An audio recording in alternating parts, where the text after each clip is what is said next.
If I told you that for 4 centuries, respectable European doctors prescribed ground human flesh for pain, bleeding, and melancholy, you'd call it superstition. If I added that aristocrats paid extra for powder scraped from ancient Egyptian mummies, you'd call it madness. And if I told you that 19th-century painters glazed masterpieces with a pigment literally made from mummies, you might wonder how a civilization bright enough to chart the stars also swallowed the dead for health. The real mystery isn't whether mummy medicine worked. It didn't, beyond placebo, but how intelligent, religious, status-conscious societies convinced themselves it did, then built a profitable, regulated market around it. The answer is a chain reaction, a mistranslated word, a medical theory that loved elegant analogies, a global supply chain that monetized mystique, and a public primed by fear to buy certainty in a bottle. It starts with a word, mumiya. In medieval Arabic medical text, mumiya meant mineral tar, bitumen, used in small amounts for wounds. As the word moved into Latin and European languages, it brushed against mumiya, already associated with Egyptian embalming. Because bitumen sometimes appeared in mummification, the terms fused.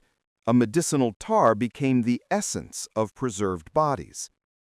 That small linguistic drift met Galenic humoral theory, which framed illness as imbalance and sought remedies with virtues to restore equilibrium. If a substance could keep flesh from decaying for millennia, surely it contained a conservative virtue that could preserve the living. Add Mediterranean trade, hungry for exotic cures, and you have demand with a story attached, ancient, secret, proven by time. At first, mumiya in European shops really was bitumen, but recipes soon just said with mumiya, and the supply chain asked which kind. Merchants discovered that mumiya vera Egyptiaca, true Egyptian mumiya, sold best. If the healing power lay in what preserved the dead, then people wanted the preserved dead. Tombs in Egypt became warehouses. Local looters cut bandages and scraped resins from ancient bodies. When scarcity hit, they manufactured new mummies from recent corpses, dried with heat and tar, and sold them as ancient. Everyone understood they were counterfeits, false mummy, but the market kept moving by blaming fraudsters while protecting the concept. Meanwhile, theory adjusted to justify demand. Paracelsus, a reformist physician, spoke of a spiritual balsam in the human body. If embalming preserved that life principle, why not ingest a trace of it? He didn't advocate looting, but he widened the intellectual doorway the market had already kicked open. The result was a strange inversion of piety. A culture that venerated saints' bones as relics consumed other people's ancestors as medicine. Powdered skull treated seizures. Tincture of skull steeped in wine soothed melancholy. Mummy powder addressed bleeding and fluxes. Moral discomfort was dissolved by abstraction. An ingredient isn't a person. An import isn't a theft. A labeled jar behind a respectable counter must be medicine. From the 1500s through the 1600s, mummy medicine didn't just survive, it prospered. Guild pharmacopoeias listed it. Licensed apothecaries stocked it. Physicians prescribed it for contusions, consumption, and internal bleeding. Soldiers carried it to keep corruption out of wounds. Branding emerged. Mumiya vera versus mumiya falsa. Debates over whether pitch-rich chunks were superior to dry resinous ones, and even ugly claims that certain groups had secret embalming knowledge. The trade routes formed an early global network, tomb raiders to middlemen, caravans to Alexandria, ships to Venice and Marseille, then brokers distributing north. Antiquity added a price premium. Counterfeits priced plausibility. Profit outran scruple. The product became spectacle. Wealthy Europeans staged mummy unwrapping parties as science meets entertainment. Linen peeled back while lecturers discussed embalming and ancient diets. Guests took bandaged souvenirs and sometimes medicine for their cabinets.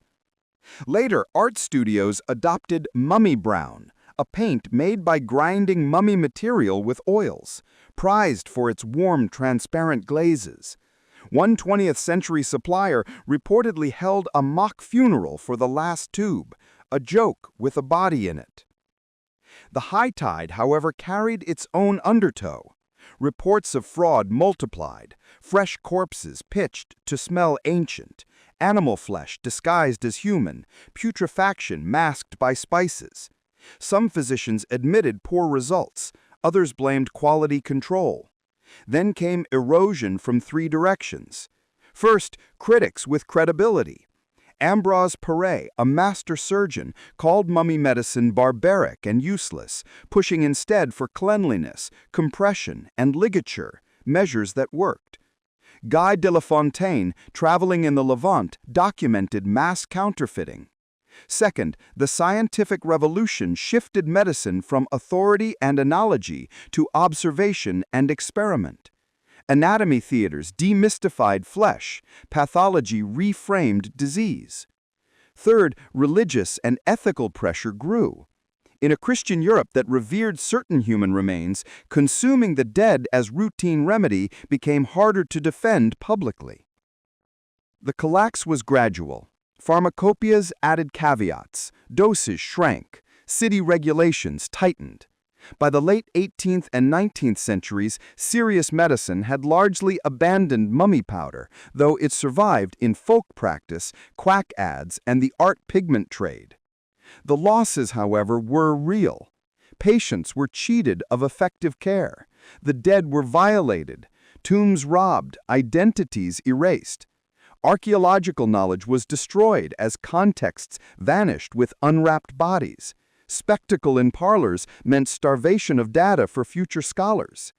The poor living also suffered. Once human material gained value, markets for cadavers and osseous powders exploited those with the least power. Medicine's credibility took a hit by clinging to remedies powered by story rather than study. The market tried fixes that didn't fix the root. Merchants offered provenance labels and seals, trust theater in a corrupt supply chain. Physicians proposed mumiya artificialis, resin bitumen blends without human tissue, an ethical facelift that preserved the false mechanism.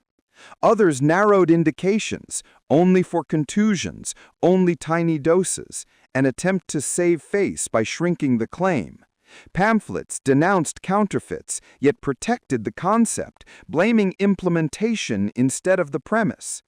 As medicine cooled, art warmed, carrying the idea forward as pigment until synthetic browns finally replaced it. Why does this matter now? Because the pattern that once powdered pharaohs into pills is alive in modern markets. You don't need a jar labeled mumiya to repeat it. You need 4 levers that I'll call the SAAA engine: scarcity, authority, ambiguity, and anxiety. Scarcity supplies status and price. Authority supplies a face and uniform. Ambiguity supplies wiggle room between words and facts. And anxiety supplies buyers. Ambiguity first. Mumiya once meant both tar and mummy. Today, words like detox, natural, bioidentical, and stem cell have scientific and marketing meanings that diverge. A detox tea isn't dialysis. Natural says nothing about dose or toxicity. Stem cell therapy on a brochure may mean platelet-rich plasma, borrowing a halo from real regenerative medicine. When language blurs, trust fills the gap, and trust is a saleable commodity. Second, the virtue of preservation repackaged. Mummy medicine assumed what prevents decay can restore health. Today we see similar rhetoric around antioxidants, collagen, and longevity molecules. Genuine science mixed with overinterpretation. Early mechanistic data inflated into clinical promise. Third, scarcity theater. Antiquity once conferred power, today rare botanicals, ancestral diets, and secret formulations justify price and validate belief. Fourth, supply-bending ethics. Lucrative categories attract substitution and contamination. Despite regulations, online channels make it easy to sell anything with a label and a story. Fifth, authority laundering. Apothecaries once used Latin labels and guild seals. Now we see white coats in ads, influencer testimonials, selective citations, and lab bench aesthetics as credibility costume. Sixth, placebo and the hunger for control. Ritual plus expectation can alleviate symptoms. Placebo is real, but it should be our floor, not our ceiling. Selling it as a panacea